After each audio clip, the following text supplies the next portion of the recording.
never got one check but recognition for it. SEGA, almost 2 decades later, my work still bangs around the world, and you just sit there like I don't even exist. At SEGA, at Sonic Movie, I put in major work. I ain't gonna hold you, bro is kind of crashing out. And crashing out not in a good way. Hey, what's happening, people? It's your boy Blaze here, back to you with another one here for Venomous Reactions, and today we got an interesting video. The dark truth behind the Knuckles rapper. Now, if y'all remember the game Sonic Adventure 2, you know, the levels that Knuckles was on, they had a different type of vibe when it comes to the music. So much I had to download them, but hey, that's besides the point. But yo, the whole Knuckles theme music for all the levels he was on, they were badass. So I find it insane that this popped up on my timeline, and you know what? I decided to check this one out. So we're gonna see what they're talking about in this one. Should be intriguing and interesting. So without further ado, let's get into it. Yes, sir. Now, despite my controversial opinion of Sonic Adventure 2, you know that it's crap, there are certain aspects of it that I can't deny are great, such as the graphics, story, characterization, and of course one of the strongest aspects of any Sonic game, the music. From day one, Sonic has always been praised for having some of the greatest music of any game series. Even when the games are shit, you can always count on the music to elevate the experience. He ain't lying though. You know, most of the time. I mean, when even John Carpenter loves Sonic and his music, you know you've done something right. Now, while Sonic has mostly had the same 2 musical directors over the years, Jun Senoue and Tomoya Ohtani, each game aims to have its own vibe and musical theming to fit in with whatever tone the game is going for. Sonic Adventure songs focused on the level environments, to give off the right atmosphere to show the capabilities of the Dreamcast. Unleashed did a similar thing, with its globe-trotting themes. Shadow the Hedgehog featured grunge rock to fit in with its overly edgy tone, and Boom soundtrack was slow and boring, to fit along with that game. And that brings us to Sonic Adventure 2. Instead of doing something similar to the original Sonic Adventure, SEG2's level themes are a lot more focused on the character, as opposed to the stage.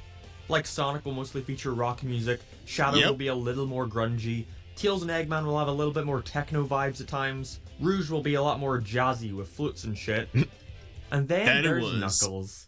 Probably the most bizarre level themes in any Sonic game. Not because they're bad, but just because they do not fit a Sonic game at all, yet somehow they still manage to fit perfectly. They did fit perfectly. And I love the fact that the direction as far as the music is concerned with Sonic Adventure 2, they focus more on the character and a whole lot less on like the type of levels it was. Like it would be, they had like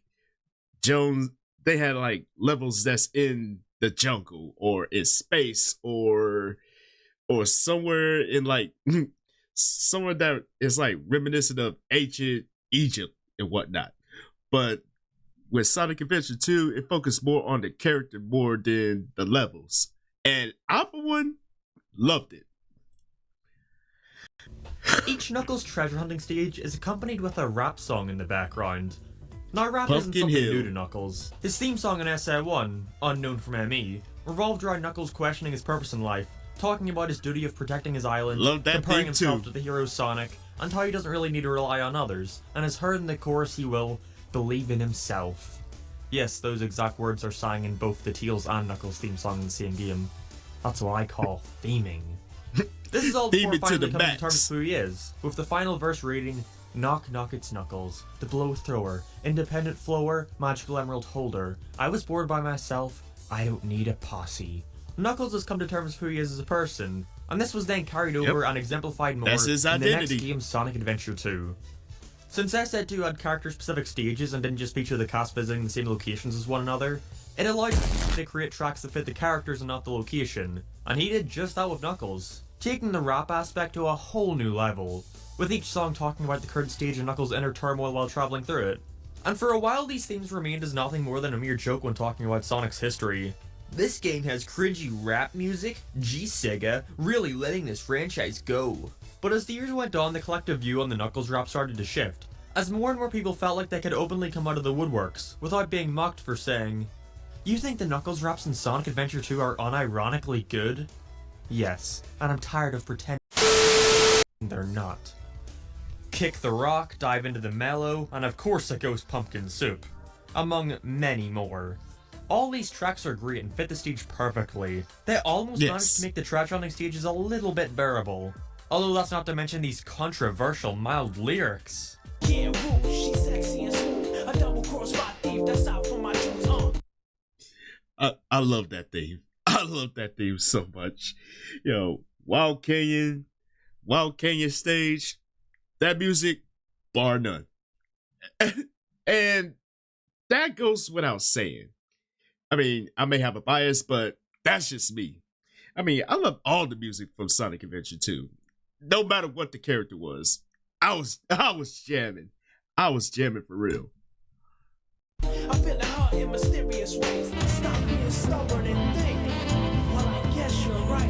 You're damn right. What the fuck, dude? This is a kid's game. These raps are so iconic and connected to the character that even to this day they're being used. With his Team Ultimate move in Team Sonic Racing being a remix segment of his theme from Sonic Adventure 1 and 2, unknown from ME. I can't really tell which one, but if I had to guess, I'd say the original Sonic Adventure 1 version. Yeah, it's definitely the more well-known one, and personally, if you ask me, a little bit better than the SE2 version. Sadly, though, after Sonic Adventure 2, Knuckles' role in Sonic games slowly started to dwindle. Other than small playable roles in 06 and Black Knight, Knuckles got the shaft for a while in mainline games. After Black Knight, it took until Generations before we saw him again, and even then his roles in Generations, Lost World Forces are all unplayable. By the way, I'm talking about the mainline games, so I'm not counting Boomer or Mania. So with him becoming less and less significant, there was no real need to compose any more music centered on him. But something I've always been curious about, who even sang the lyrics for the Knuckles raps in that game?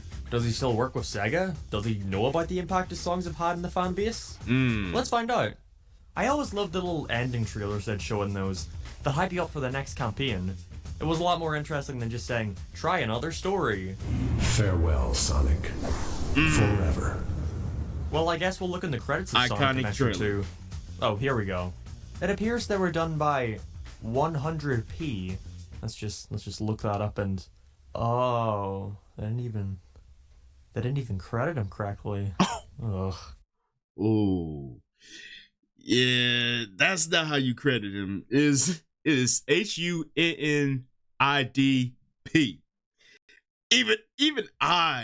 Even I would notice that. I mean, yo, they did him dirty on the credits though, but yikes. Woo! That's gonna hurt. Growing up in Brooklyn, Hunnid-P, otherwise known as Emmanuel Armagon, had always wanted to be a rapper and songwriter. So before we get into how he managed to get a job from SEGA, let's go over his early career. Hunnid-P began his rap career as a prodigy of music consultant Steve LaBelle. He was contacted by SEGA, who requested a recording artist and songwriter for their game Sonic Adventure 2. Oh. I guess that is the career. According to, well, himself, he was given one day to write and record all the tracks in the game, and at the time was surrounded by Japanese people. But also, according to him, they apparently loved what he came up with, so it's all good. He wasn't allowed to play a build of the game, and was mostly just shown screenshots and descriptions of the characters and levels, which is surprising since the themes really capture the vibes of the stages. Is what I would be saying if Hunnid-P actually created the themes. Contrary to popular belief, Hunnid-P didn't actually create the backing tracks of any of the songs, he mostly just wrote the lyrics and recorded them. That was it. I'm getting this information from an interview. He did it a couple years ago back in 2016. It's 2 hours long, so we get a lot of info from it. Like, apparently he enjoyed playing the game and loved it alongside SE1, but also acknowledges that after Sonic Adventure 2, the Sonic games afterwards are all shit. I think there's a bit of bias there. This interview has a ton of gems. Like when a fan asks if they could make memes about him and he says, "Only if you promote me well." So I mean, you know, it's all in fun, man. I mean, you know, if you're gonna promote me in the right way, that's all I... This sure isn't foreshadowing of any kind. He also states that while working on the music, he never got to meet so above all else, it's very impressive that the songs... What was with that sound effect? I'm guessing you couldn't say his name due to like legal reasons. That's what I'm getting from it, but yo, might as good as they did. And I guess he agreed, and thought he had already peaked with his music career, because after Sonic Adventure 2, he didn't really do much. Not much was heard about Hunnid-P for a good decade or so. It wasn't until around 2012 when he apparently just then realized that he had amassed this huge cult following for his rap songs, and I guess was just like, oh shit, I better jump on this bandwagon, I'm gonna be a rapper again. But how will he do this, you may be asking yourself? It's not like he can just waltz into SEGA headquarters like, yeah, I made a couple songs for a Sonic game about, I don't know, a decade ago, and I kinda wanna do some more. So can you pay me, please? He had to build up some amount of hype to get their attention. So much hype that SEGA just couldn't pass up on the opportunity to work with him again. So what did he do? He just flat out announced that he was working with SEGA again on a new Sonic project. Everyone was hyped just like he had hoped. Rumors and fake leaks are nothing new to Sonic. This is coming straight from the man's mouth. It's official. So we waited. And waited. And waited. And then Sonic Lost World was announced. And yeah, I don't see rap being the kind of music to accompany this game. Years later in that same interview, he had a very roundabout way of answering why he did this. Again, basically just saying he wanted to build hype, but according to him in reality, SEGA won't even return his calls. Ouch. Yeah, you hyped all that up, and for what? I mean, he had a good run with Sonic Adventure 2, and then nothing else really happened after that. But damn, for SEGA not to return your calls, yeah, that will be a heavy blow to the good old ego. Whew, tragic. How sad. But that won't deter him. Hunnid-P never backs down. Hunnid-P never gives up. He always gives 100%, nothing less. He's gonna come back from this even stronger. Oh? Oh no. I ain't gonna stay on this for long. He was arrested on March 21st, 2014 for felony weapon possession and was apparently released November 30th, 2015. Hashtag free Hunnid-P worked, guys, we did it. So he's back. Damn. He's got a son now, and he's doing fan interviews after realizing how popular he is in the Sonic fanbase. And in the interview he mentions that because of SEGA ignoring him, he now believes that the only way he's going to make more Knuckles raps again is if he gets more involved with the fanbase and starts collabing with them on fan songs and remixes and stuff. And thus we got songs like KT, Cypher, Fear No One, and Pretty Little Killer, which was a collab with another popular figure in the Sonic fanbase, Sammy Jones, who's known for her song covers and actually knows a lot of people who have previously worked for SEGA, such as Pete Capella, Scott Dreer, and is currently doing a radio drama called Sonic and Tails R that stars Ryan Drummond as Sonic and Mike Pollock as Eggman, surprisingly. And after listening to it, yeah, if SEGA ever wants to remake Adventure, they're fucked. On one hand, they can use the original audio, which has awful delivery, re-record it, but with Roger and the current cast, which would upset a ton of fans, or re-record it but bring back Ryan Drummond as Sonic. And I know this is the more unpopular opinion, but I don't think they should bring him back. He legit cannot do the voice anymore. Really quickly, original voice of Sonic the Hedgehog. What does that sound like? Hey, Iowa, this is Sonic. Sonic the Hedgehog. All right. What you see is what you get. Just a guy that loves adventure. I'm Sonic the Hedgehog. Yo, he nailed that Sonic voice perfectly. And it's a touch of nostalgia, like hearing it on an interview. Like, yo, he never lost that touch, and I love it. Now you may be asking yourself, but Splash Dash, I thought this was a video about Hunnid-P. Why are you spending so much time setting up this Emmy Jones person? Have you learned nothing from before, viewer? It's foreshadowing. Please just stop asking questions. Let me get on with that. Jeez. I don't blame him. So we've covered Hunnid-P's rise. You know, even though he hasn't had much of a career outside of Sonic and, like, went to prison and stuff, I'd say things were still looking up. Despite lying about working with SEGA, he was still in the good graces of the fanbase. They looked up to him. They worshipped him like the god he thought he was. But that's when we began to see a more malicious side of Mr. P. Oh? In July of 2020, Emmy Jones released a tweet longer that went over her experience in working with Hunnid-P back in 2017 on the song Pretty Little Killer, along with a series of text messages between the two. According to her, the two had agreed to split the money that the song had made, but of course being released on YouTube it made fucking nothing, around $50, which Hunnid-P refused to accept and accused Emmy of robbing him. She tried paying him a flat rate of $300, but he ended up refusing it and life went on. Cut to years later, and apparently he comes back trying to extort her for thousands, or else take the video down. This went on with him insulting her, saying she was a shit singer, a nobody, among more. Then going on to say sex was a part of the deal, and this just gets worse and worse. And this isn't just one accusation, she's got all the proof too. So if you needed any evidence that Hunnid-P is a scumbag, here it is. And that's a shame. Really is. A lot of people grew up listening to his music. That's bad, bro. And to see that the guy behind it is so shitty must hurt a lot. Especially if he was being shitty to you specifically. And when all this starts crumbling down and not even the Sonic fans will accept you anymore, there's only one card left to play.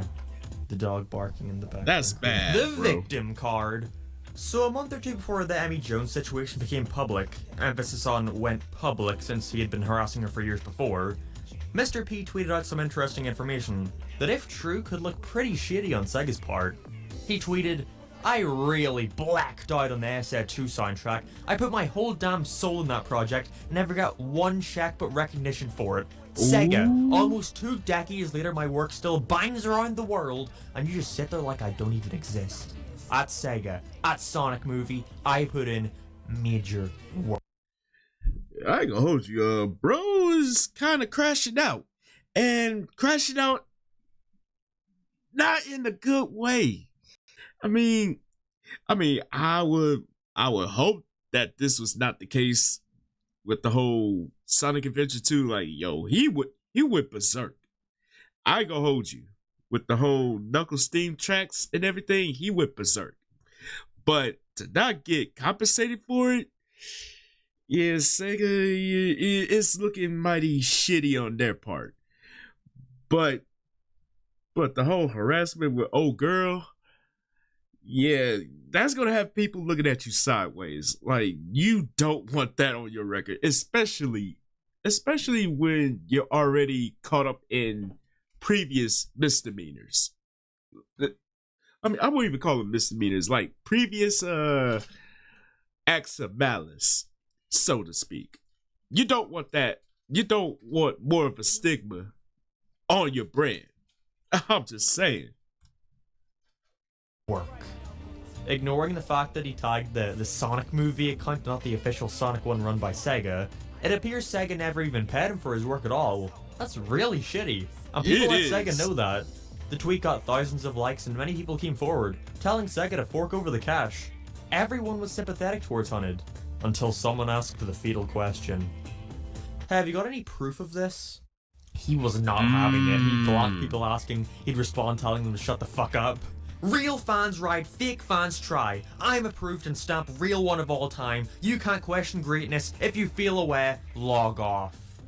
Follow me, unfollow me, whatever. I've been eating, sleeping, shitting for decades regardless. My true, genuine supporters know that real." He crashed out, bro. Complete and utter fucking gibberish. Alright, let me break it down for y'all. I still see absolute idiots to this day. At Sega, pay Hunnid-P, and it's just embarrassing because you're feeding into this man's ego. This would be a different story and I'd be right there with you if he was actually not paid. So Sega just didn't pick up Hunnid-P from the streets. He was given the job from Steve LaBelle, who was a record executive and music consultant. This man is not going to let his prodigy take a job for free or exposure, especially on a project like Sonic, who was really big at the time. Yep. I mean, they didn't even credit him correctly. Facts. It definitely wasn't for no exposure. On top of that, Hunnid-P has a history of embellishing the truth, not flat out lying, but pushing something to its absolute extreme and wording it in a way that makes it seem worse than it is. Yeah, when people try to embellish the truth, yeah, they gonna fact check everything, and they gonna call you out on it whether you like it or not. So if you did embellish the truth, yeah, that's a negative L on your part, Hunnid-P. I mean, as much as I love to rock out to the whole Hunnid-P theme tracks on Sonic Adventure 2. Yeah, bro, you made yourself look bad in the public eye. I'm sorry.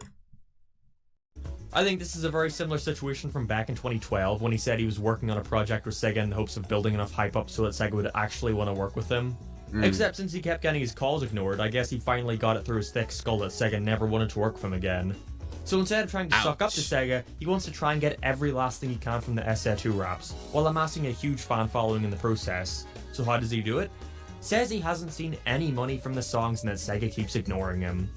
What he means by this is that Sega gave him a one-time payment for his songs then and there back in 2001, but nothing else. He does not receive royalties anytime that a song is used in the future. Is that shitty? Kinda. It's how the business works, I guess. Is Sega doing something wrong though? Unfortunately, yes. Not in the slightest. Hunnid-P signed the contract that stated he would not get any royalties, and even if he refused to sign it, Sega would have just not worked with him in the end and moved on to someone else, because Hunnid-P, it's not a big name at all. If I recall correctly, the lead of the Japanese band Dreams Come True created the music for Sonic 1 and 2, and he receives royalties for the music. Again, I could be wrong about that, I remember hearing it a long time ago, but don't take it as a fact. Point being, they probably could have gotten royalties because of how big the band was. Hunnid-P does not have that power. The fact that he refused to Yeah, honestly, he was an unknown. And for him to basically complain and crash out about not getting paid, I mean, you have to understand. I mean, it sucks that business is ran this way, but that's how the business works, unfortunately. And you have to hold that L, my guy. I mean, as much as you went berserk on that project, you have to hold that L. I'm sorry. Show any proof of not being paid shows that he's just trying to rally an army. To get at Sega's revenge for ignoring his calls. And I guess this is also where I play a clip from that interview in 2016 when Hunnid-P says that he did get paid for his work on the Sonic Adventure 2 soundtrack, but doesn't get any royalties, basically confirming everything I said. Wow, you know, if I had some kind of ties with royalty to this thing, I would definitely be, you know, I would have knew it then, because I would have been like, you know, where all this money coming from? So I would have definitely been in tune with it. It's just weird how you can deliver something so epic and make tons of money for somebody else, and they don't even acknowledge you in anything. Whoops. And all this leads us to where we are 4K. today. Hunnid-P's Twitter has devolved into him spamming random shit about stock market apps, and every once in a while will retweet the random post about Sega not paying him. His campaign has failed in every single way. On Halloween of 2020, he released a new version of Pumpkin Hill called Pumpkin Pumpkin, which a few people were excited for, but his good graces with the fan base have pretty much been destroyed because of the payment issue and especially the Emmy stuff. And I mean, the song was shit anyway. It's a shame that someone that a lot of people respected and whose work was held so near and dear to them turned out to be such a piece of shit, but what are you gonna do? Just add him to the pile. That's I've seen like a few people question whether or not they can still listen to his music after all this, and I think it's finally time someone comes out and says it. The lyrics weren't even that good. I can sense it in my feet. Echidonia, that's what I'm representing. That's why I stay on point like every single day. He wrote this stuff in a day and it's painfully obvious. People like the Knuckles raps because of the godly backing tracks composed by the Chad, and this clown deserves no credit for them being as good as they are. He gets really pissy whenever people make YouTube videos about him, so I'm fully expecting a couple tweets thrown my way later, so go follow me on Twitter for that romp. damn. And until then, fuck you, Hunnid-P. I didn't know how to end the video, so that's it.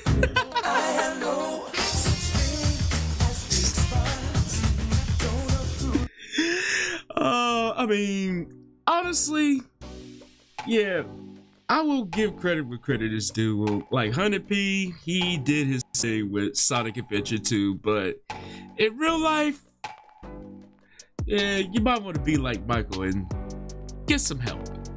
Just get some help. I mean, so much time has passed since the whole Sonic Adventure 2 was out and about and was popular at the time. I find it hard to believe that he would be complaining about that like 20 something calendars later. Like, dude, so much time has passed. Get on with your life. Get on with your life and